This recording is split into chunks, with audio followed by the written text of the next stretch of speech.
အနန္တ၅ပါးကိုရှိခိုးပါ၏ဖျား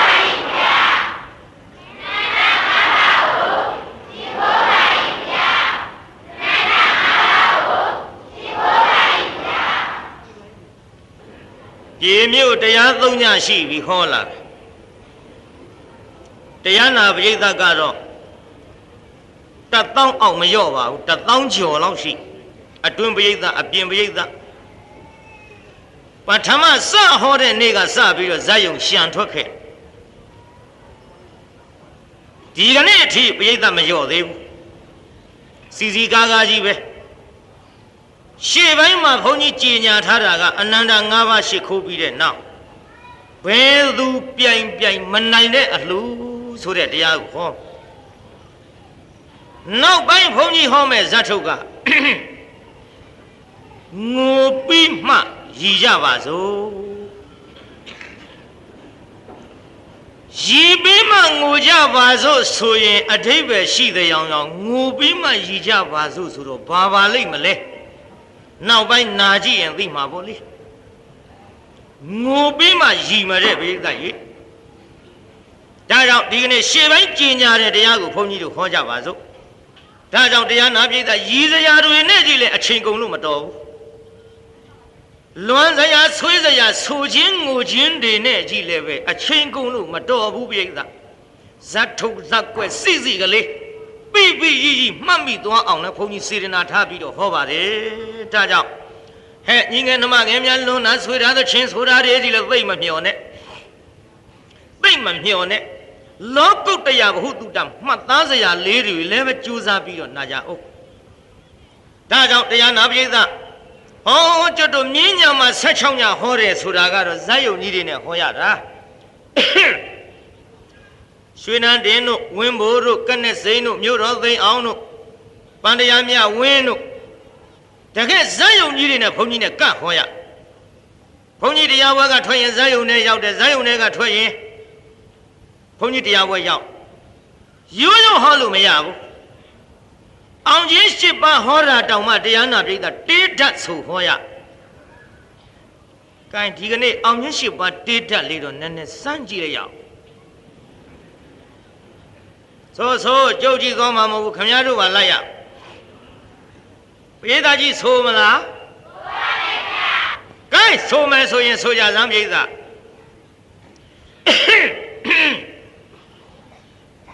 မင်းသားမဟုတ်ဘူးဒီအသားညှိရသေးတယ်ညတိုင်းအော်နေရတော့ခန့်ကပ်ပဲကဲဆိုစမ်းပိဋက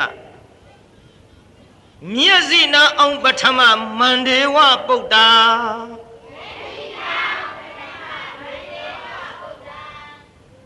မျက်စိနာအောင်ပထမအောင်မန္တေဝပုဒ္ဒါ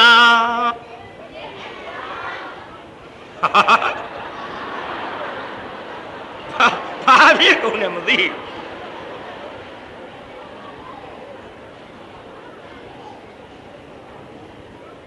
အော်တေးဓာတ်ဆိုတော့တေးဓာတ်လို့တော့ဆိုပါမှပေါ့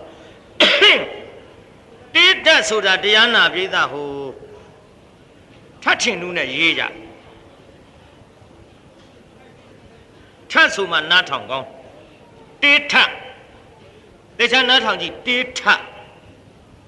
တခါတည်းမဆိုနဲ့သူကနှခါထဆိုရနှခါထဆိုပြန်တော့လေအရင်တန်နဲ့နောက်တန်မတူရဘူးနောက်အတန်ကိုတက်တန်နဲ့ညာတန်တင်းអော်ရနားထောင်ကြည့်ဘုန်းကြီးဆိုပြနောက်ကမလိုက်နဲ့ဟဲ့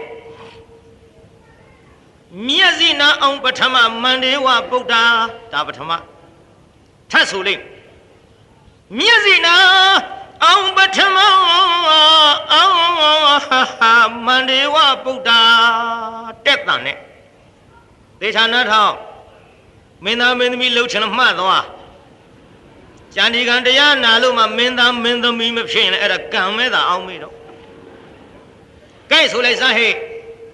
ဒုတိယအောင်တော်မူတာအော်ဒုတိယအောင်တော်မူတာ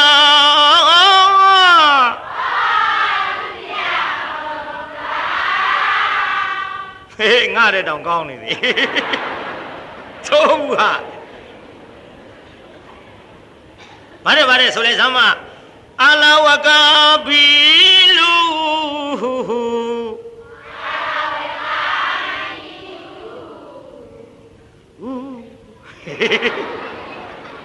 ဘာတဲ့ဆိုစမ်းမနာလာဂီရီတရဝဆင်ကိုနာလာဂီရီတရဝဆင်ကိုမကြအလရင်တတိယအောင်ကျထူ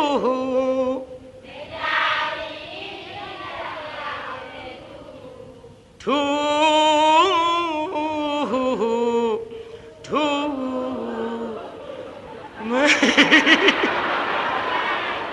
မလေးကို့ဘာကိုသွားလိုက်ပြီးတော့ဘုန်းကြီးစောင့်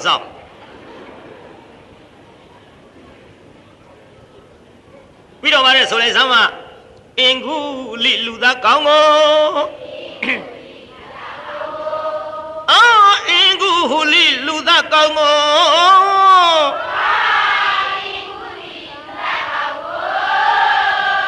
တဆူမြအခေါင်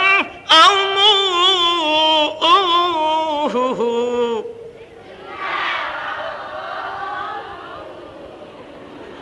ဟေးနေလျှော်ကြီးဘာလဲဆိုလဲစမ်းမလေးချိန်သာသဘာမြူ၍တကူရုအစီအရင်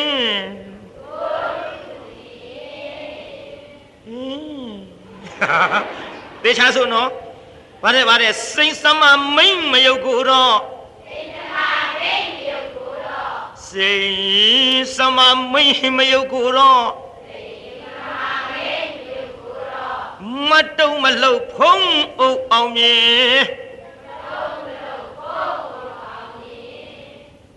အရှိဆွဲမလို့ကြံသေးတယ်တောက်လျှောက်ကြည့်လဲသွားမကောင်းလို့ဆိုရမှာကဒီတိုင်းဟဲ့နားထောင်ကြည့်စိတ်စမမိန်မယုတ်ကိုတော့မတုံမလှုပ်ဖုံးအုပ်အောင်မြေအရှိကြီးပေါ့ဟဲ့ခုမှကိုဆွဲကြဘုန်းကြီးအကုန်ဆိုလို့ကောင်းတာမဟုတ်ဘာလဲဆိုလဲသားမစိတ်စမမိန်မယုတ်ကိုတော့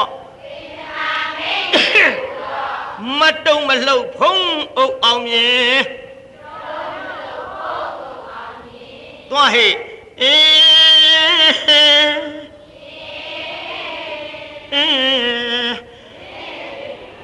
ဟာငါဆောင်နေတာကိုဘာကိုသွားလိုက်ရုံပေါ့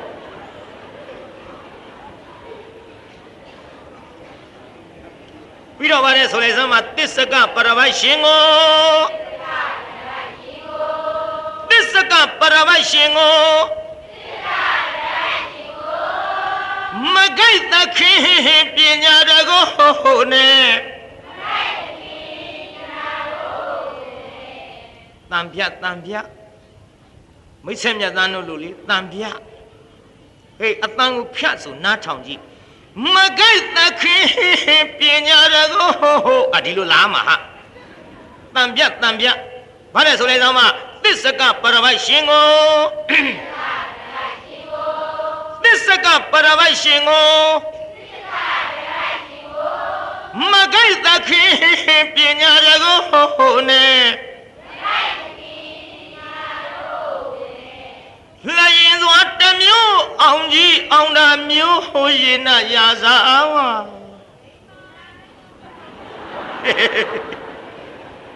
သူကဖြတ်ဆိုလို့လည်းမကောင်းလို့တောင်းလျှောက်သွားတော့ရှင်းနေတော့နောက်ကမလိုက်တတ်ဘူးဘာတဲ့လရင်စွာတမျိုးအောင်ကြီးအောင်တာမျိုးရင်နာရာစာဝါအတ္တသမဘကပြမကိုအတ္တသမဘကပြမကို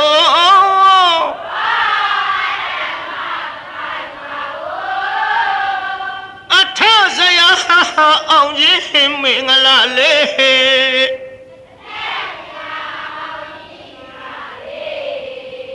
သွားလိုက်ဟေ့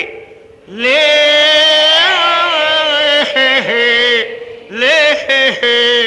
လေ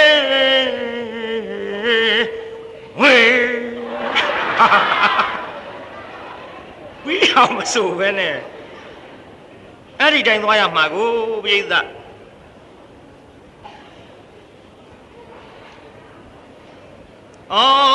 ပင်တွေကြားတယ်ဆိုတော့လေဒီတိုင်းဟောခဲ့ရတယ်ပြိဿပြေမြို့ဟောရပြန်တော့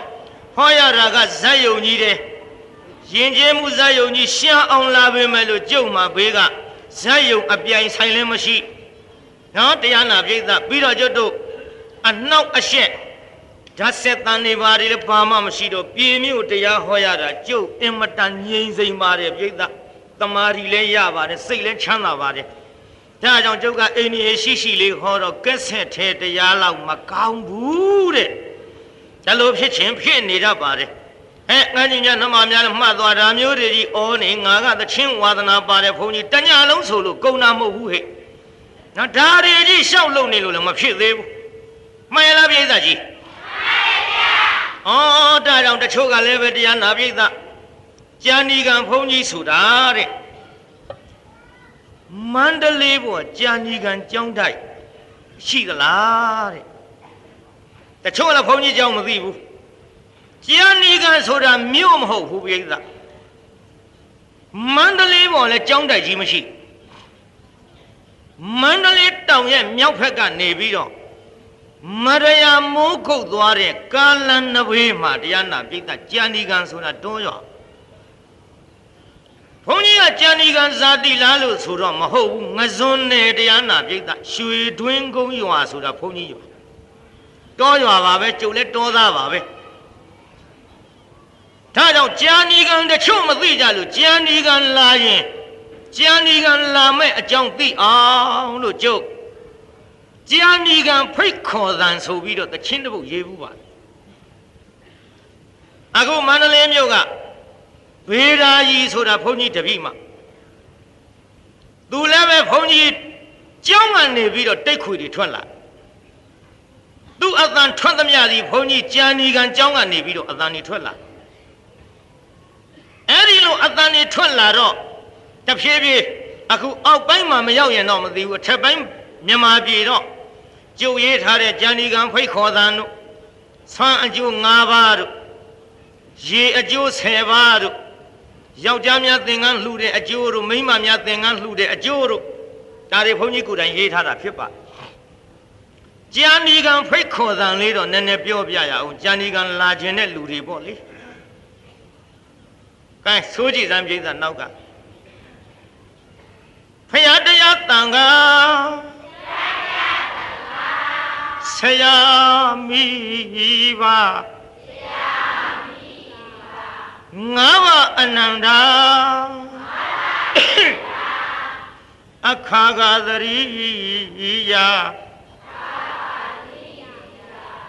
ကာရဝတင်္ဂယုံကြည်လေးစားပါသည်ဖယား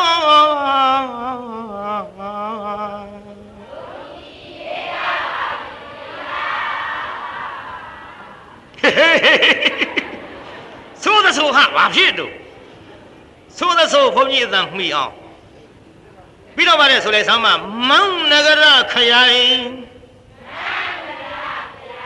မြို့ပိုင်းပသိမ်ကြီးအဝင်ကျန်ဒီကံရွာတစ်ခေါက်အလေရောက်အောင်လာရင်မန္တလေးတောင်ကြီးအဆင်းမရယာသွားရင်တွေ့မြင်သခင်မတောင်ဆိုတာပင်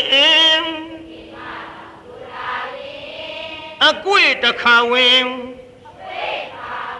အရှိပဲမှာပင်လမ်းမလွဲတရှင်ဝဲဘက်တွင်ရွာအခြေတီလို့ပင်ကျောင်းနှစ်ကျောင်းညီညာကြည်သရာမြူကြွကိုယ်ဝေရာဌာနာအစဉ်တချင်းထဲမှာကျုပ်ပြည့်စုံအောင်အဲ့ဒီတိုင်းရေးထားပါမန္နဂရခရိုင်မြို့ပိုင်ပသိမ်ကြီးတဲ့မန္တလေးခရိုင်ပသိမ်ကြီးမြို့အပိုင် မန္တလေးတောင်ကြီးကနေကားလမ်းကြီးတိုင်လာလိုက်ရင်လမ်းတစ်ဝေးမှာတဲ့ဝဲဘက်ကဆိုတော့တရားနာပိဋကမြောက်ကိုကားလမ်းကြီးထွက်သွားတာဖြစ်တော့ကားလမ်းအနောက်ဘက်ကရွာအရှေ့ဘက်ကကျောင်းနှစ်ကျောင်း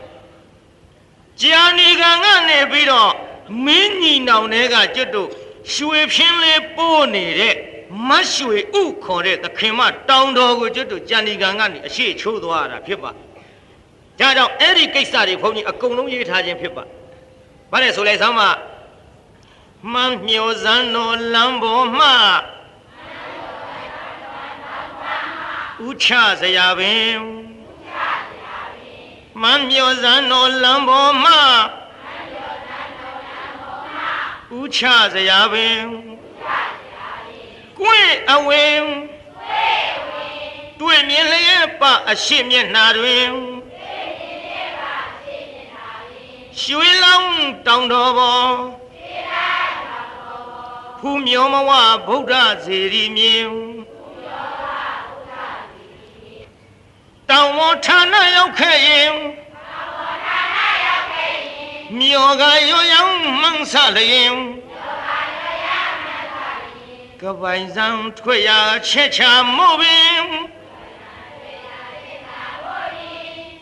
ကွင်းပြေစိုက်ခါထားရွှေဝါအသွင်ပရိသာပင်တွေ့မြင်တွေ့မြင်တွေ့မြင်ရမယ်အစဉ်ကပိုင်စံဆိုတာကျွတ်တို့ကြံဒီကံဘက်ကထွက်တာကိုကပိုင်စံခေါ်ပါတယ်ဒါကြောင့်မန္တလေးနဲ့မရယာအတွင်းမှာကွင်းပြည့်နေတဲ့ရွှေဝါရောင်စဘာခင်းတွေလည်းတွေ့မြင်ရမယ်တဲ့နောက်တစ်ခါဆိုလိုက်တရားဟောအကျော်ကတိကဥဇတိလဆရာတော်သခင်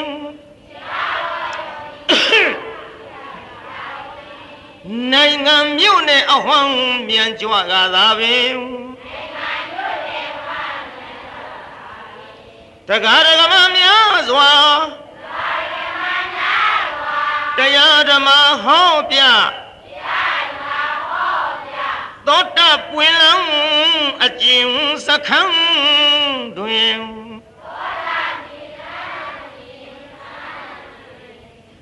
သင်္ကန်းစာယူနေဘူးနောင်မှန်းစရာပင်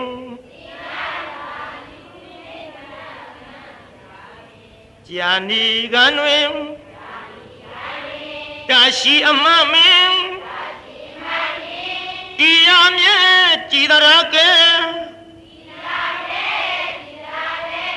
တရားဝဲလာပင်အစင်သင်တွေ့မယ်ထင်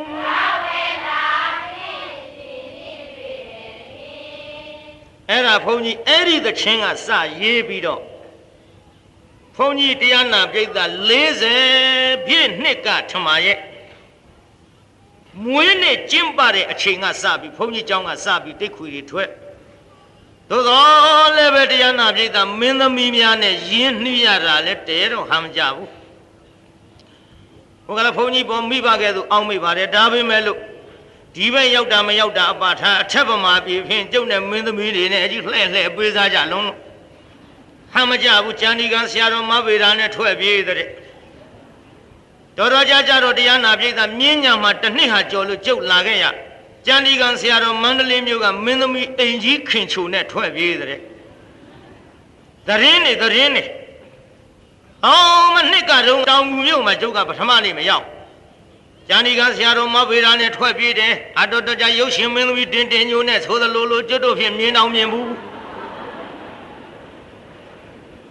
ပြေးတော့ကြီးနည်းနည်းမရောက်တင်ညိုလှလာတော်သေးရဲ့ငါတောင်ပြောမြောက်ပြောကြလုံးလို့ဒီတော့တရားနာပြေးတာသူများတွေစီရှားတဲ့ရုပ်ဘာဖြစ်လို့ကြောနေမှမသိဩတရားဟောရတဲ့အလုပ်ကလည်းဒီလိုပဲပြိဿမင်းသမီးတွေနဲ့ယဉ်နှီးတော့တချို့ကထင်ကြီးနဲ့ပြောကြပါတဲ့ကျန်ဒီကံဆရာတော်ကလည်းအိမ်တော်သားမွေးကိစ္စတွေပေါက်ရှာအလွန်ဟောတာတဲ့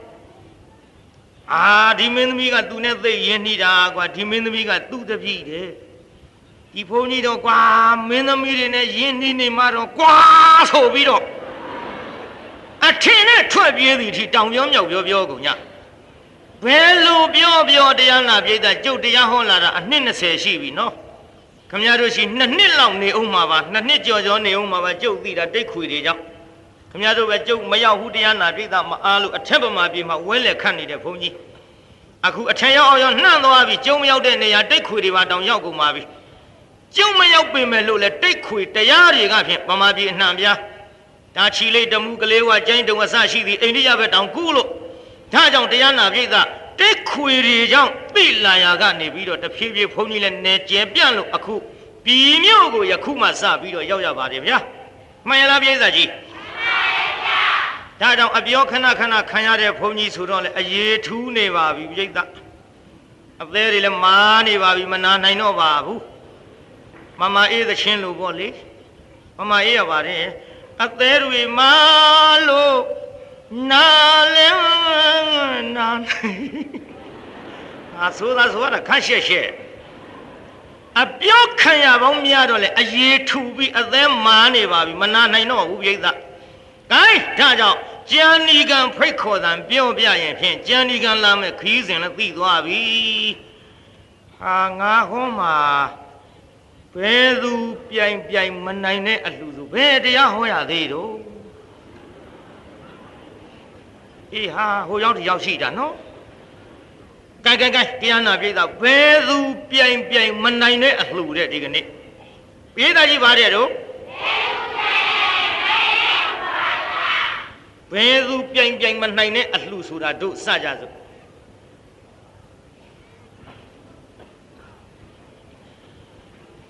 မြတ်စွာဘုရားကိုရောမြတ်ကြီးသည်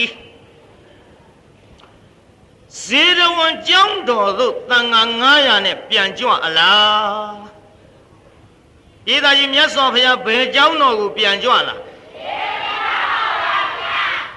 ဇေရဝံကျောင်းတော်သို့တန်ခါတော်900နဲ့ပြန်ကြွအလား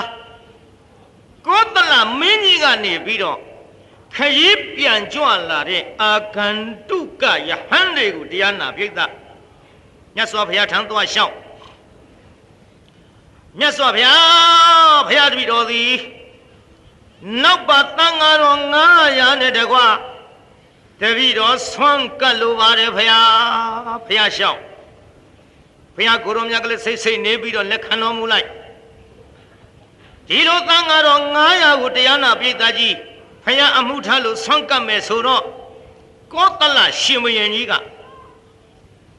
ဟဲ့မင်းကြီးများဖယားငါကိုရောဘုရင်တန်ဃာတော်900နဲ့မြတ်စွာဘုရားကိုဆွမ်းကပ်မယ်အဲ့ဒါတိုက်ပြည့်လှဲ့ပြီးတော့မောင်းကျင်းနေခတ်ကြအိုးတိုင်းသူပြည်သားလူအများတို့ငါတို့ဤဘုရင်ကောသလသည်သမ္မာသမ္ဗုဒ္ဓမြတ်စွာဘုရားနဲ့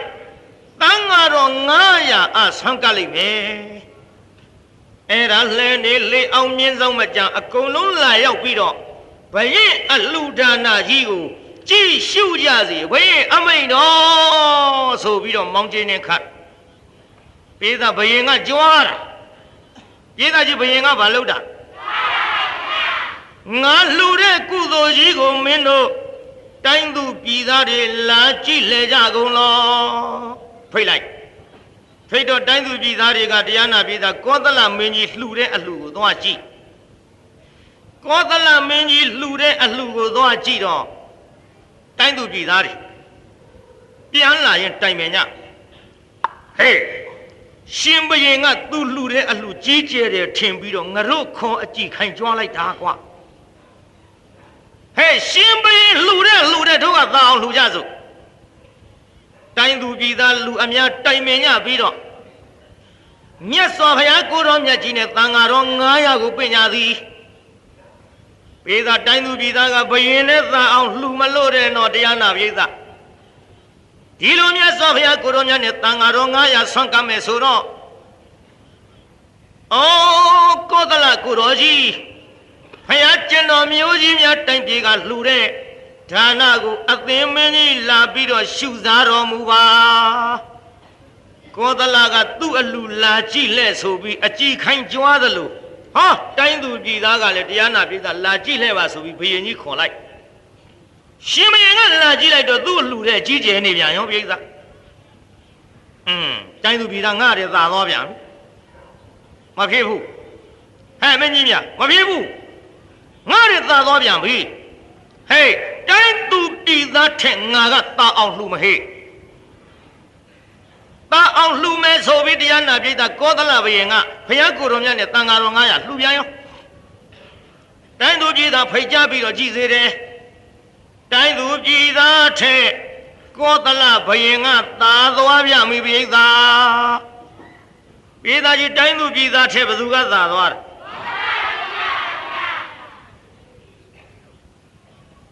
တဲတော်နော်ဘုရားလက်ထက်ကဘုရင်နဲ့တိုင်းသူပြည်သားနဲ့အပြိုင်လှူးနေကြအပြိုင်လှူးနေကြတယ်ဘုရားအမလေးခုနှစ်ကဘုန်းကြီးနားထောင်ကြည့်လိုက်တယ်အဲ့ဒီတရားဟောမယ်ဆိုတာသိလို့လားမသိဘူးခုနှစ်ကဘာဥက္ကဋ္ဌတယ်ငွေ20ပြားခမရတို့လာပြိုင်တာခမရတို့ကလည်း20စီများထွက်လိုက်ရဘာပြောကောင်းမလဲနေဘူးရမှာပြိုင်ရတော့ပြိုင်ရတရားနာပြည်သားဘယ်သူနဲ့မှမတူအောင်ပြိုင်မဲ့အလှမို့ကျုပ်ကဘယ်သူပြိုင်မနိုင်တဲ့အလှဆိုတာပြောထားတလှည့်စီပြိုင်ကြသမ်းမှာအလှဆိုတာပြိုင်ကောင်းပါပြည်သားကြီးမပြိုင်ကောင်းဘူးလားပြိုင်ပါဘူးဗျာတရားနာပြည်သားဒီကနေ့ဒီလိုလုပ်ဟောဒီပြည်သားကြီးတွေကငွေ30ကအထက်လှူတဲ့ပုံကိုများဟိုဖြတ်ပိုင်းကုန်သွားမဖြတ်နဲ့ဘုန်းကြီးရှိလာဖြတ်ကြဒီစင်းနေဘုန်းကြီးကိုယ်တိုင်ကြေညာမယ်ဒီနေ့ပြိုင်ကြည့်ရအောင်ပြည်မြို့ကအနိုင်ဆုံးဘသူထွက်မယ်ဆိုတာဘုန်းကြီးဒီနေ့သိကျင်ပြိုင်ကြည့်မလို့တော့တရားနာပြည်သား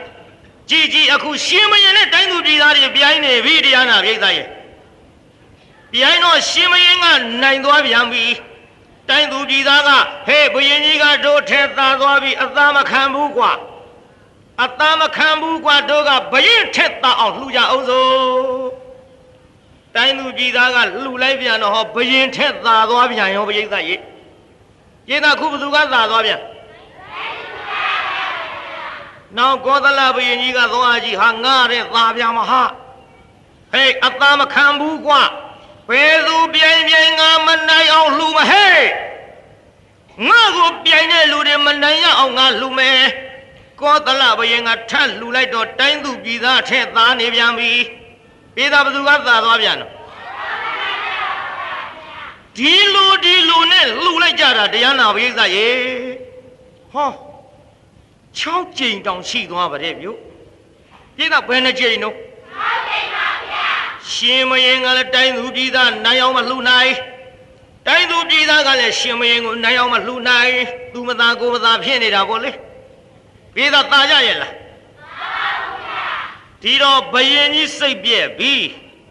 ပြည်သားဘယင်ကြီးဘာဖြစ်သွားတာစိတ်ပြက်ပြီဘယင်သားရေခက်တော့တာပဲတိုင်းပြည်အုပ်ချုပ်တယ်ဘယင်လောက်ပြီးတော့ဒီတိုင်းသူပြည်သားများမနိုင်လို့ရှိရင်ငါဘယင်လောက်ရတာဘာအကျိုးရှိမလဲခက်ပြီငါပဲလို့သူတို့ကိုနိုင်အောင်လုပ်ရပါမထုံးနဲ့ဘယင်ကြီးညောင်ဆောင်မောအာရမှောက်ပြီးတော့ကြောင့်ပဲလဲလမ်းလဲတော့ကြောင့်ဟိုဘက်ဆောင်လိုက်တော့ကြတလွန်ကြောင်ဆောင်မောကဆင်းပြီးတော့တရားနာပိသလမ်းလျှောက်လိုက်တောက်တက်ခတ်ပြီးတကြီးတွားဖြစ်နေတော့ဟောမန်လိကံပြီးဘုရားကြီးသူ့ပါရောက်သွားမောင်တော်ဘုရားမောင်တော်ဘုရားကြီးဝဲတော်လဲမတည်ဆက်တော်လဲမခေါ်ဘယ်နဲ့တော့မောင်တော်ဘုရားဘယ်လိုဖြစ်လို့ဒီလောက်ထီအောင်ဒုက္ခရောက်နေရတာတော့ဘာအကြောင်းများစိတ်ဆင်းရဲစရာရှိလို့လဲဟာမလေးမေးရပါပြီရမိပြီခေါင်ကြီးရဲ့ခုမှလာမေးရသလားတိုင်းသူပြည်သားတွေနဲ့ငါနဲ့အပြိုင်လှူနေကြတဲ့ကိစ္စတိုင်းသူပြည်သားငါကသူတို့ထက်သားအောင်မလှူနိုင်လို့ငါစိတ်ဆင်းရဲနေတယ်နေပါအောင်ဘုရင်ကြီးရဲ့တဲ့အခုဘသူကသားနေတော့သူတို့ကသားနေတာဗောကွယ်ဘုရင်ကြီးတိုင်းပြည်အုပ်ချုပ်တဲ့ဘုရင်ကိုတိုင်းသူပြည်သားကသားတယ်ဆိုတာလောကကြားဘူးပါဘူးတိုင်းသူပြည်သားကိုဘုရင်ကနိုင်အောင်မပြိုင်နိုင်ဘူးဆိုတာလောကထုံးစံမရှိပါဘူးနိုင်ရမယ်ဗောဘုရင်ကြီးရဲ့ မလေးမင်းနိုင်နေအခု6ချိန်ရှိပြပြိုင်ခဲ့ကြသူတို့ကသားနေတဲ့အချိန်ကဲအခုတခါငါလှူမဲ့အလှည့်ရောက်လာပြီငါလှူပြီးသူတို့ကငါထဲသားအောင်ထားလှူနေအောင်မှာပဲကွဝဲချမ်းသာတဲ့ဆိုပေမဲ့လေတိုင်းသူပြည်သားကငါထဲလူလေးသေးမရှိအောင်ဘာကလေးဖြင့်လူပါသေးတယ်လို့ဘယ်လိုဝင်ပြီးတော့မပြောနိုင်အောင်လှူနေကြတယ်ကွလွယ်ပါတယ်ဖေ။မောင်ဖေကဒီကိစ္စနှမတော်မှအကြံမတောင်းမဲနဲ့။တရားနာပြေးသားမန်လိကအင်မတန်လိမ္မာတယ်မိမနော်။ပြေးသားကြီးမန်လိကမလိမ္မာဘူးလား။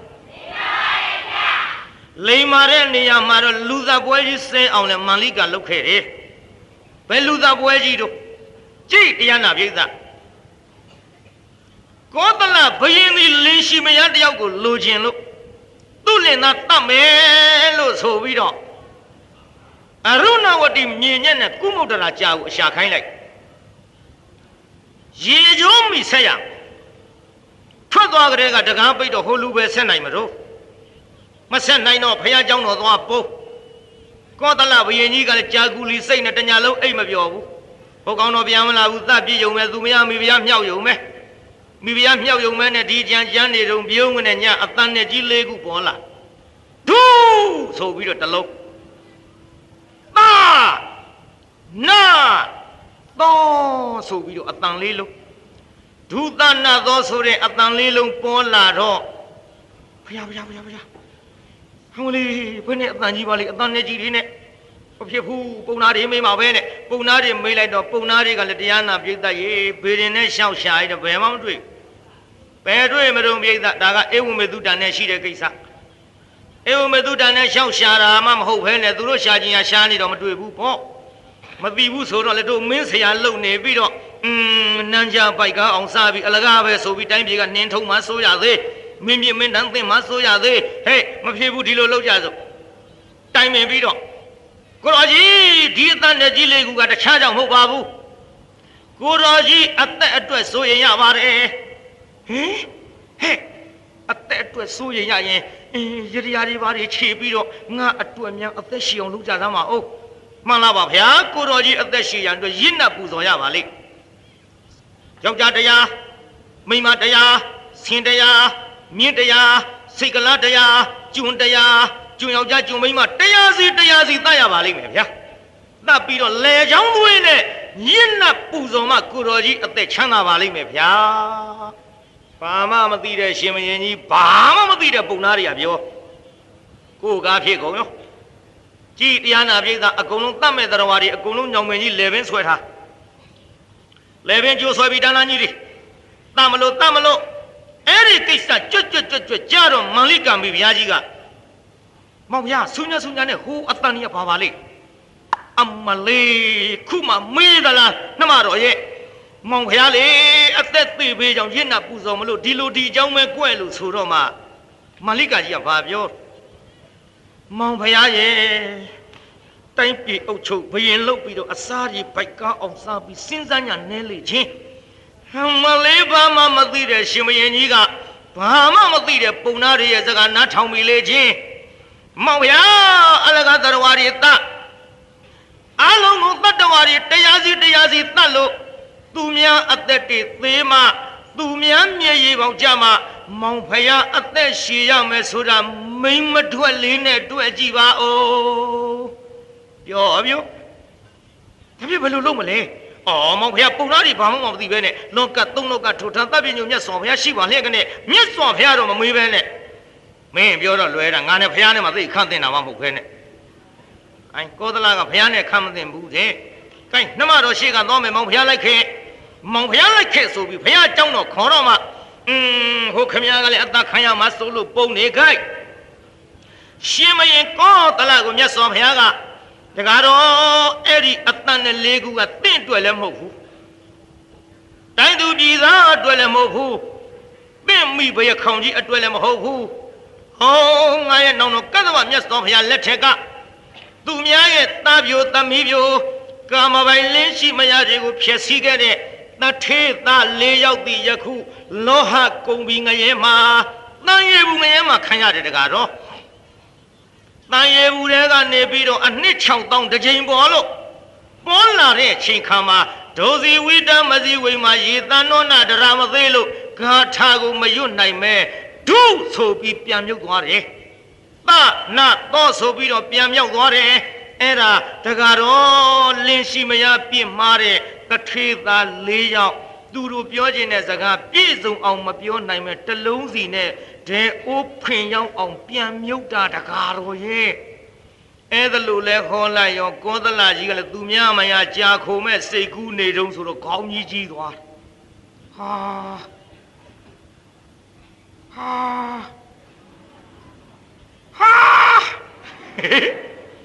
လန့်သွားမလီတော်ပြီလေးရှိမရငါပြင်မမလို့အရုဏဝတီမြင်ညက်နဲ့ကုမုဒ္ဒရာကြာဆက်ဆိုပြီးတော့ငါဒီတကားမဝင်နိုင်အောင်ပိတ်ထားတဲ့ကိစ္စငါမှားလေစွာဆိုပြီးမြတ်စွာဘုရားကြော့ပြီးပြန်သွားဟိုတငယ်လဲလွတ်ရောက်ဖို့အဲ့ဒါကြောင့်မို့လို့လူသားပွဲကြီးကိုဆဲအောင်လဲမန္လိကာကဘာမှနားမလဲတဲ့ကောသလဘုရင်လူအာကြီးကိုရှေ့ဆောင်ခဲ့သည်မှန်လားပြိဿကြီးမိမလိမ္မာကြီးပေါ့ကောသလကသိအားတာပြိဿကောသလလူအားကြီးသူအားတဲ့အကြောင်းများပြောရရင်လေရည်လဲရည်စရာကြီးပေါ့ပြိဿမန္လိကာမိဘုရားကြီးကတရားနာပြိဿရေချိုးကန်းနဲ့မှဝင်ပြီးတော့ကျွတ်တို့ခြိတော့ဆေးတဲ့ပေါ့လေခြေဆေးတဲ့ပေါ့သူ့နောက်ကခွေးလေးတစ်ကောင်ကနောက်ကတကောင်ကောက်လိုက်ပြိဿမန္လိကာကြီးဘာလုပ်တော့အေးလေခြိဆေးတယ်ဆိုကြတဲ့ကခြိတော့ကိုလက်နဲ့ကုံပုတ်တဲ့အခါမှာခွေးကနောက်ကမသူတော်တို့ရဲ့အကျင့်နဲ့ချင်းမိပေခေါင်ကြီးဖြစ်ပေမဲ့လို့ตาယာမိတဲ့ဟဲ့အဲ့ဒီချိန်ခါမှာဘုရင်ကြီးလေသာပရင်းကကြည့်လို့မြင်တဲ့ချိန်ခါမှာကြည်စမ်းမိမယုတ်ဟေးမိမယုတ်နေခွေးနဲ့ပျော်ပါတယ်မိမယုတ်လို့អော်လိုက်တော့လေမန္လိကာကကောသလလူအာကြီးကိုမိမပရိယနဲ့ဘယ်လိုလိမ့်နေထင်တော့သင်မင်းကြီးဘာဖြစ်လို့ကျွန်တော်မျိုးမကိုမိမယုတ်ပြောတယ်ကြည်စမ်းနေရေချိုးကနဲ့ခွေးနဲ့ပြောပါတယ်အသင်မင်းကြီးငါ့ကိုဒီလိုမစွတ်ဆွဲနဲ့ရမ်းမစွတ်ဆွဲနဲ့ဟောဒီရေချိုးကကတယောက်ထဲဝင်ရင်နှစ်ယောက်ထင်ရတယ်မယုံရင်သင်ဝင်ကြည့်အားလိုက်တဲ့ဘုရင်ကြီးသူကိုယ်တိုင်ဝင်ကြည့်တော့မိဖုရားကလေသာပရင်းကကြည်ရင်းနဲ့ဝင်သွားတဲ့ရေချိုးကန်းတွေကဘုရင်ကြီးကိုလှမ်းပြီးတော့သူယုတ်ကြီးသင်သူယုတ်မှာရှိဟဲ့မိဖုရားကြီးငါဘာလို့သူယုတ်မှာပြောသင်ဘုရင်ကြီးဒီလူမိဖုရားတွေရှိပါလျက်ကနဲ့ရေချိုးကန်းနဲ့စိတ်မနဲ့ပျော်ပါတယ်မင်းရမ်းမပြောနဲ့မလုံးနဲ့ငါကိုယ်တိုင်မျက်မြင်ဟေးတန်ဒီရေချိုးကန်းတဲဟုတ်ကိုတယောက်ထဲဝင်နှစ်ယောက်ထင်ရတဲ့ရေချိုးကန်းဟုတ်တကိုဒါလောက်အားတာ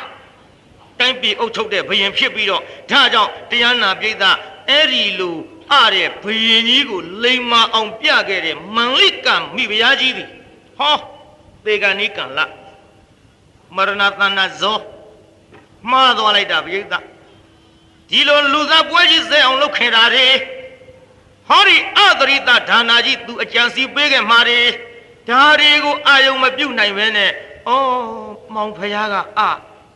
မောင်ဖယားသလောက်ငါမောင်ဖယားကိုလိမ့်လဲလှည့်ပြားပြီးတော့သူ့စိတ်မနဲ့ပျော်ပါတယ်လို့ပြောခဲ့တာယုံရှာတာပဲ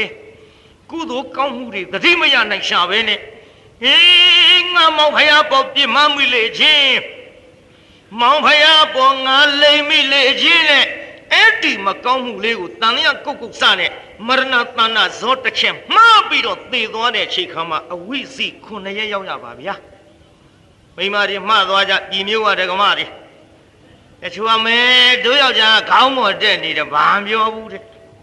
မလုံနဲ့ဗျလင်သဘောကောင်းသမျှခမည်းတော်စောင့်လို့ရှိရင်အပယ်ချောင်းနဲ့ဗျာ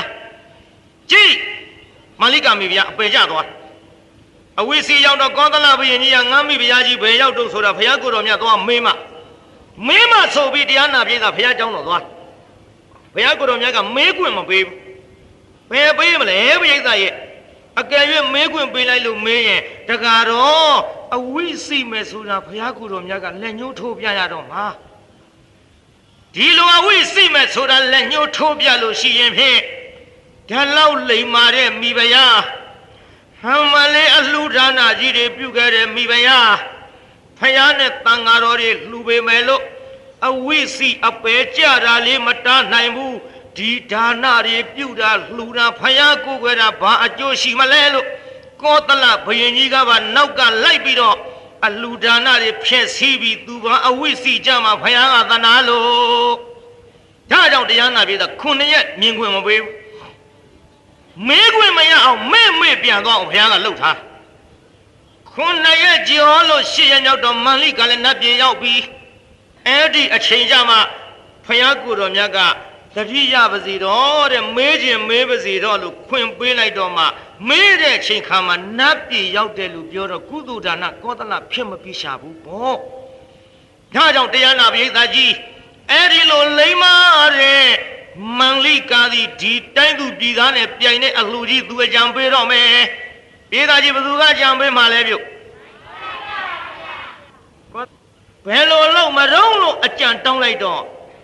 ကောသလဘုရင်လူအကြီးကိုမန္လိကာကမောင်ဖျားဒီကိစ္စနှမတော်စီစဉ်မယ်နှမတော်စီစဉ်မယ်ဖျားကဲလူတော်မှန်သမျှအကုန်ပြောမိပြီခေါင်ကြီးမောင်ဖျားရဲ့တဲ့တိုင်းပြည်အုပ်ချုပ်တဲ့ဘုရင်ကတိုင်းသူပြည်သားကိုမနိုင်ဘူးဆိုတာရာဇဝင်ကြားမှမကြားဘူးပဲနဲ့ကြားမှမကြားဘူးပဲနဲ့နှမတော်စီမမယ်မောင်ဖျားဒီလိုလို့ပါဠကလျာဏီခေါ်တဲ့ပြင်ချက်ကိုမန္တထိုးရမယ်နန်းတော်ထဲမန္တထိုးပြီးတော့မောင်ဖျားကြည့်တဲ့လူတွေကတော့အပြင်မန်းကကြည်ပါလိမ့်မယ်မောင်ဖျားရှာဖို့ကထီးပြူ900ပြေးသားကြီးပါတယ်တို့နောက်ပြီးတော့ဆင်အကောင်ကြီး900ဆင်ဘယ်နှကောင်တို့မင်းသမီး900မင်းသမီးဘယ်လောက်တဲ့ပြေးသားစဉ်းစားနော်မန္လိကာထီးပြူ900ဟာရှင်ဘုရင်မရှိတယ်ပြီးတော့လေဆင်အကောင်ကြီး900ဟာရှင်ဘုရင်မရှိတယ်မင်းသမီး900ဆိုတာလဲနန်းတွင်းမှာရှိတယ်ဒါရင်ကိုနိုင်နေပြီပြိဿမန္လိကမိဖုရားကြီးစီစဉ်သည်မောင်ဖုရားဓာတ်တွေအကုန်ရှားပြီးတော့ထီးပြူတလက်ကိုဆင်းတကောင်နှာမောင်းနဲ့ကင်ပြီးတော့တန်ဃာတပါးကိုထီးပြူတလက်မိုးရမယ်နောက်ပြီးတော့မောင်ဖုရားရွှေဖလန်ကြီးဖြင့်ပြီးတဲ့ရွှေလှေကဆယ်စင်းလုပ်လိုက်ပါမန္တအလယ်မှာနန့်သားရီထဲဖို့ယဟန်နှစ်ပါးရဲ့အကြားမှာမင်းသမီးတယောက်ကနန့်သားသွေးမင်းသမီးတယောက်ကယက္ခအချို့မင်းသမီးတွေကကြာညိုပန်းနေကာရင်ပြီးတော့လေအချို့ကတန်ဃာတော်တွေရဲ့ကြားနန့်သားတွေသွေးရွှေလေတဲ့ထဲဖို့ကြာညိုကိုင်းနဲ့မင်းသမီးတွေကရွှေလေတွေကထည့်ထားတဲ့နန့်သားတွေကိုကြာပန်းနဲ့ယူပြီးတော့အခိုးအထုံအနှံ့အရသားတွေပြေးလာအောင်အဲ့ဒါလို့အလုံးစီစဉ်ပြီးတော့မောင်ဖရားရဲ့ဒီလိုလှူလိုက်ရင်တိုင်းသူပြည်သားကိုမနိုင်မဲနေပါမလားဟဲ့ပင်ကြီးများဖရားမိမိခေါင်းကြီးမန္လိကပြောတဲ့အတိုင်းအလုံးစီစဉ်ညဆိုတော့တရားနာပိဋကရဲ့အစီအစဉ်တွေလုပ်ပြီးဆိုကြပါစို့ဗျာလုပ်ပြီးတော့တိုင်းသူပြည်သားလူအများတို့ငါဘရင်လှူတဲ့ဒါနလာပြီးတော့ကြည်လဲကြကုန်တော့ဆိုပြီးတော့ဖိတ်လိုက်တိုင်းသူပြည်သားတွေလာကြတန်ဃာတော်900နဲ့ဘုရားကိုယ်တော်မြတ်ကြွလာပြီ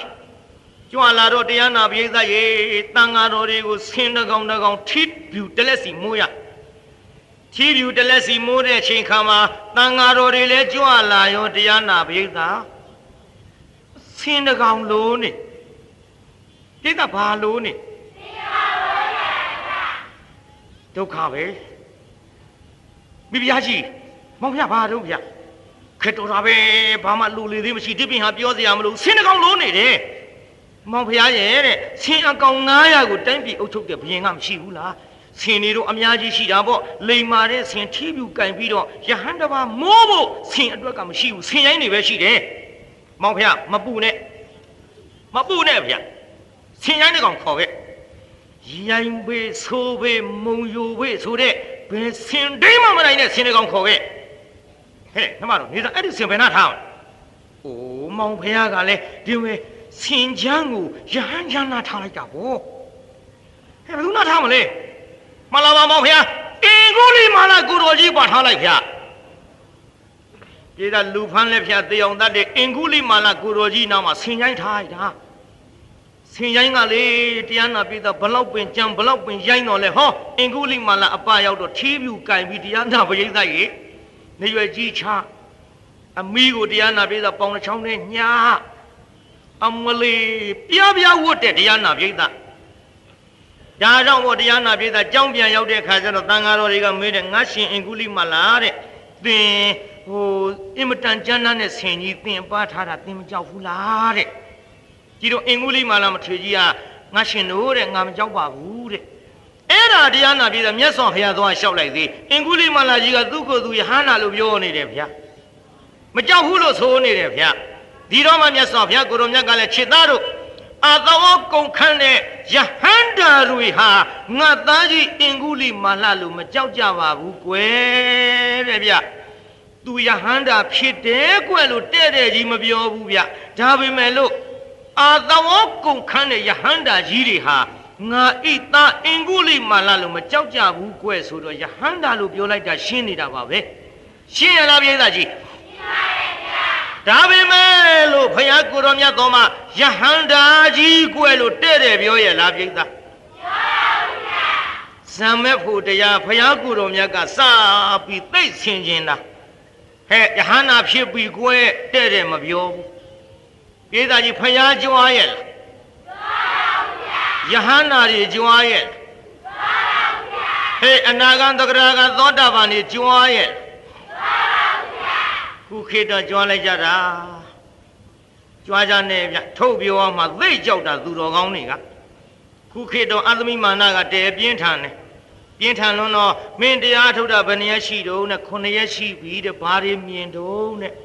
ရာတဲ့9ရက်ဆိုတော့ကြာသေးတာမဟုတ်ပဲစိတ်ကအိမ်ပြန်ရောက်နေလို့တမာရိယအောင်ကိုမနှဲလုံနေရပါတယ်တဲ့ဒီတော့ဟိုကပြောတယ်ကွာတဲ့9ရက်ဆိုတော့မင်းဘယ်မြင်အောင်မတုံးနဲ့ကြာသေးတာမှမဟုတ်ပဲတဲ့တို့တုလို့တော့ရဘူးလေတဲ့တို့က45နှစ်တောင်ရှိပြီ45ရက်တောင်ရှိပြီတဲ့3နှစ်တောင်ရှိပြီတဲ့6လတောင်ရှိပြီတဲ့မင်းက9ရက်ဆိုတော့နှုတ်သေးတာပဲတဲ့တို့ကတော့ယဉ်ပြီတဲ့ယဉ်ကြွေုံရှိတော့တာမပြောကြလို့လေကြွားတာဇမတ်ဖို့တရားကိုတရားနာပြည်သားကြီးတွတ်တန်ဃာတော်တွေမှာမရဘဲနဲ့ရတယ်မမြင်မဲနဲ့မြင်တဲ့ကမ္မထံအရေးနမိတ်မပေါ်ဘဲနဲ့ပေါ်တယ်လို့ထုတ်ပြောဖို့ကိုမဆိုထားနဲ့ယဟန်တော်တွေတိမ်ကထွက်ခါစားတရားဓမ္မတို့ငါသည်ထက်ကလေးမိုးတဲ့ကြောင်းကလေးမှာခေါင်းပါစွာကျင့်တယ်လို့တောင်းမှမပြောရပါဘူးတဲ့ပြည်သားလူတွေရဲ့ကုသိုလ်ကမ္မပဋ္ဌာန်းတရား10ပါးထက်လွန်မြတ်တဲ့ဇမတ်ဖို့တရားကိုမရဘဲနဲ့ရတယ်လို့များပြောခဲ့ရင်လေကြွားခဲ့ရင်လေဟောပါရာဇိက၄ပါးထဲမှာစတုထပါရာဇိကကြီးပါလားဗျို့ယဟန်တော်တွေတောင်ဘုရားကိုယ်တော်မြတ်ကဒီလိုပြညတ်ပါလျက်နဲ့တချို့ကတရားအထုတ်တဲ့လူချင်းမင်းတဲ့ငါကအဆင်မြင့်တယ်သူတို့တဲ့ตาပြီးငါတို့ကဘယ်နှစ်ရက်နေပေါက်တော့မှဘယ်လဆိုပြီးပြီဆိုတဲ့လူတွေအတ္တမိမာနအဲ့ဒါနိဗ္ဗာန်မရဘူးတဲ့ပိဿသဘောပေါက်ရဲ့လားပိဿကြီး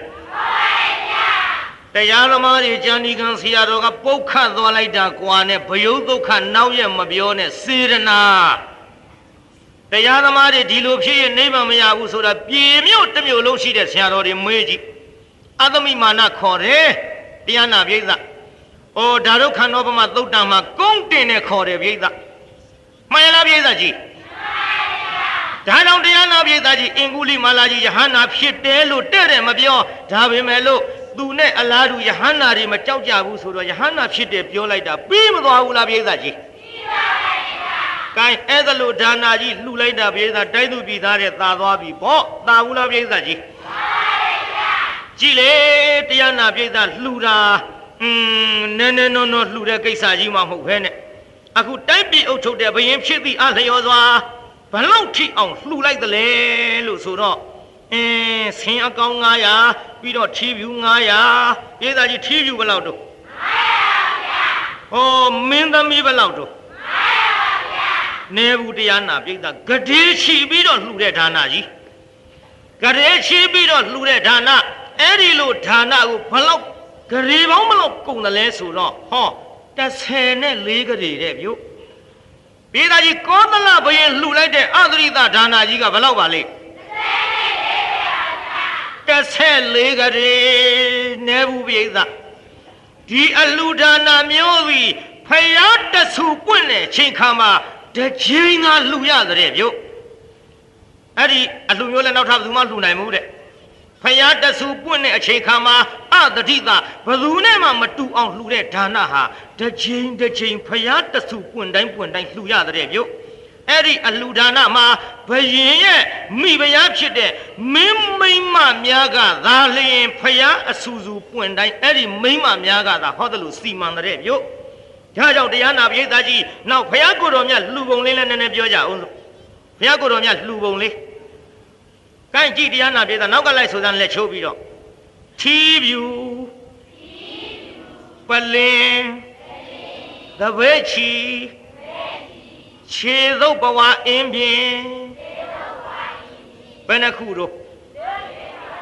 အဲ့ဒီလေးမျိုးမြတ်စွာဘုရားလှူတာကြတော့အနက်ခထိုက်တန်တဲ့အဖိုးကိုရေတွက်လို့ကိုမရဘူးတဲ့ပြည်သားအသရိတဒါနာကြီးဒါကြောင့်ဘယ်သူပြိုင်မနိုင်တဲ့အလှူလို့ပြောထားတာပြည်သားအဲ့ဒီလိုအလှူဒါနာကြီးပြီးတဲ့ချိန်ခါမှာကောသလကြီးကရေစက်ခွက်ကိုင်းတော့ဘုရားကိုရောမြတ်ကတရားဟောရတာတရားနာပရိသတ်ရေတကားထားရဲဟောသွားတယ်ပရိသတ်ကြီးဘယ်လောက်ဟောသွားတယ်တကားထားရဲဟောနောက်ကပရိသတ်ကြီးဘယ်လောက်ဟောသွားတော့မလီငိမ့်တာနော်ငိမ့်တာပရိသတ်ကြီးဘယ်လောက်ဟောသွားတော့အမလေးအသရိတဒါနာကြီးနဲ့တူအောင်များစွာဆွမ်းနုမောဒနာတရားတွေဟောတိုက်ပါလေဘုရားတကားထားတဲ့ဘာပြုလို့ခေါ်တယ်လဲလို့ဆိုတော့ပရိသတ်မပြည့်စုံဘယ်လိုမပြည့်စုံလို့ဆိုတော့အဲ့ဒီကောသလပါခစားတဲ့တရားနာပရိသတ်မောင်မဲနဲ့မောင်ဖြူတဲ့အမတ်2ယောက်အမတ်1ယောက်ကဦးမဲတဲ့အမတ်1ယောက်ကဦးဖြူတဲ့ပရိသတ်အမတ်1ယောက်ကဘယ်သူတဲ့တော့ဖြူမဲမဲဟဲ့ပြောပါနှစ်ခုရှိတာဦးဖြူဦးမဲ2ယောက်ဇုံနာနဲ့ကာလပြောတာတရားနာပရိသတ်တို့ကခင်ဗျားတို့မြန်မာလူပြောထားကြည်တရားနာပရိသတ်ရေကာလဆိုတဲ့ဦးမဲဆိုတဲ့အမတ်ကြီးကဟမလေးကြည်စမ်းမောင်းအသရိတဒါန14ဂရေအကုန်ကြခံပြီးတော့လှူတဲ့အလှူဒါနဒီခဲဘွယ်ဘောဇင်တွေကိုဟောဒီကတုံးဥကြီးတွေစားတောက်သွားပြီးတော့ကြောင်းကြသင်္ကန်းကောင်းမှုခြုံပြီးသူတို့အလုတ်ကအိတ်တော့မှာတဲ့ဗျာအတော်ဆိုးတဲ့ဦးမဲပေါ့ကြောင်းကြဓာရီအကုန်ကြခံပြီးတော့လှူလိုက်တာစားတော့ပြီးကြောင်းကြသင်္ကန်းကောင်းမှုခြုံအိတ်တော့မယ်ရှင်မယင်ကြီးပစ္စည်းတွေကုန်ပြီးတော့မှားချင်းကြီးမှားလေစွာနန်းတော်ကပစ္စည်းတွေကုန်ယုံသားရှိတယ်နှမျောစရာကောင်းလေစွာသူလူတာမဟုတ်ခဲနဲ့ဦးမဲကဒီတိုင်းကြံဥဖြူကဘယ်လိုကြံတော့ဆိုတော့ဒါနကုသိုလ်ပြုကြတဲ့ပုဂ္ဂိုလ်တွေအမျှဝေကြတယ်14ဂရေကုန်းတဲ့ကုသိုလ်ကြီးကိုလည်းပဲငါသူများတွေလှူတော့အမျှဝေတော့တာဓုခေါ်သလိုဒီကုသိုလ်ကြီးလည်းတာဓုခေါ်မယ်14ဂရေကုန်းအောင်လှူတဲ့အသရိတဒါနာကြီးအံ့ဩဝယ်ကောင်းပေစွာတာဓုလို့တာဓုခေါ်သည်ဒီအမတ်2ယောက်ကြံပုံတွေကိုဖျားသိလို့အကယ်၍သာငါဖျားများစွာဟောလိုက်မယ်ဆိုတော့တဲ့ဥဖြူဆိုတဲ့အမတ်သည်သောတာပန်ဖြစ်၍ဦးမဲဆိုတဲ့အမတ်သည်အုတ်ခေါင်း9စိတ်ကွဲတော့မှာဖျားသိဒါကြောင့်တဏှာလို့တရားနာပြိဿဦးမဲအတွက်အုတ်ခေါင်း9စိတ်ကွဲမှာတဏှာလို့ဟောတရားနာပြိဿတကားထားတဲ့ဟောသွားတာလေပြုဟောသွားတော့ကောသလကြီးမကျေနပ်ဘူးပေါ့ပြိဿကောသလကြီးကျေနပ်ရဲ့လားကောသလကြီးမကျေနပ်တော့ဒီလောက်လှူတဲ့အလှူဒါနာကြီးမြတ်စွာဘုရားကိုတော်မြတ်ငါတရားတူလေးဟောသွားတယ်မဖြစ်ဘူးကြောင်းလိုက်ဒါကြောင့်ခုခေတ်လည်းအဲ့ဒီကစတာနဲ့တူပါရဲ့တချို့လူတွေတရားတူများဘုန်းကြီးကဟောသွားရင်အလှူတကာဒဲမကျေနပ်ခြင်းဘုရားလက်ထက်ကစတာနဲ့တူပါရဲ့ကြည်ကောသလကြီးလိုက်လျှောက် မြတ်စွာဘုရားတပည့်တော်အတ္တရိတာဒါနာကြီးအရှင်ဘုရားမအပ်တဲ့ကိစ္စအရှင်ဘုရားမနှစ်သက်တာများပါလို့လားဗျာတကားတော့ဘာလို့မေးတာတော့အရှင်ဘုရားတရားတကားထားတဲ့ဟောသွားတယ်ဗျာတကားတော့တဲ့တကားထားတဲ့ဟောတာပြိဿမပြည့်စုံလို့ဘယ်လိုကြောင့်တော့ဗျာပင်အပခစားတဲ့အမတ်တယောက်ကဒီလိုကြံနေအမတ်တယောက်ကဒီလိုကြံနေအမတ်နှစ်ယောက်ကြံမှုနေဘုရားပြောပြတော့ကာလအမတ်ကြီးတောင်းလျှောက်မေးဟဲ့တင်မဟုတ်သလားမှန်လားမကြံမိကြောင်းပါဗျကြည်စမ်းဒါလောက်ကြည့်အောင်ငါလှူတဲ့ဒါနမင်းအနှောက်အယှက်ပေးရအောင်နေပါဦးကွယ်မင်းပစ္စည်းတပြားပါလားဟဲ့ငါသားမယားနဲ့ငါသားသမီးတွေနဲ့ငါပိုင်တဲ့ပစ္စည်းငါလှူတာမင်းပစ္စည်းတပြားပါသလားကွာဒါလောက်ရုပ်မာတဲ့အမအရင်တုန်းကပေးပြီးသားစီစိမ့်နဲ့ပစ္စည်းတော့ရှိပါစေတော့ခဏကစပြီးမင်းငါထပ်မချီးမြှောက်လို့ဘူးသွားဆိုပြီးပြင်းနေတာလွတ်လိုက်ပါရောဗျာဒေသကြီးဦးမဲနှင်ထုတ်လိုက်ဗလားနောက်ဦးဖြူဒီလိုကြံတဲ့ကြောင်းမေးကြည့်တော့မှန်လားပါဗျာတာရုခေါ်ပြီးဒီလိုကောင်းတဲ့အကြံကြံမိပါဗျာတဲတော်တဲ့ဦးဖြူခုနှစ်ရက်နန်းဆောင်ဝင်ပေးအဲ့ဒီချိန်ခါမှမြတ်စွာဘုရားကိုတော်မြတ်တရားဟောလိုက်ပြန်တော့တရားနာပိသကြီးဦးဖြူဆိုတဲ့ဇုံနာအမကြီးပြီးဒေသနာဝသနေသောတာပတ္တိဖလေပဋိဋ္ဌာဟိဒိဋ္ဌိနဲ့ဝစီကိစ္စကွာ၍ဟောအဲ့ဒီကြမှာသောတာပန်ဖြစ်ပါတယ်ဗျာအဲဒီနေရာမှာဏီကုံခဝအပိသလို့ပါတယ်ဆိုသားဟေ့ဘယ်သူပြိုင်မနိုင်အောင်လှူတဲ့အလူဘုရားရှင်တဆူပွင့်မှာတချိန်သာလှူရသူလူအသရိတဒါနာလောကဤဇဘူကောတလလိုလူမရှိဘူးအထုမှတ်ခါယူပေးသားကြီးဖျားတဆူပွင့်တဲ့အခါဘယ်နှကြိမ်ပဲလှူရဘာလဲဆိုလဲစားဟေငါးတန်ကနည်းနည်းမြင့်နေလို့ပြန်ပြီးနှိမ့်ဆိုရဘယ်သူပြိုင်မနိုင်အောင်လှူတဲ့အလှူဘုရားရှင်တဆူပွင့်မှာတကြိမ်သာလှူရသူလူအသရိတဒါနာလောကဤဇဘူကောတလလိုလူမရှိဘူးအထုမှတ်ခါယူပြည်မြို့သားတွေကပြည်မြို့သားတွေကဖယားအတွက်အားတက်ခါသာလူဘယ်သူနဲ့မှမတူပြိုင်ရင်သူပြိုင်냐ဘုရားအတွက်ကိုကျိုးစားခပဲ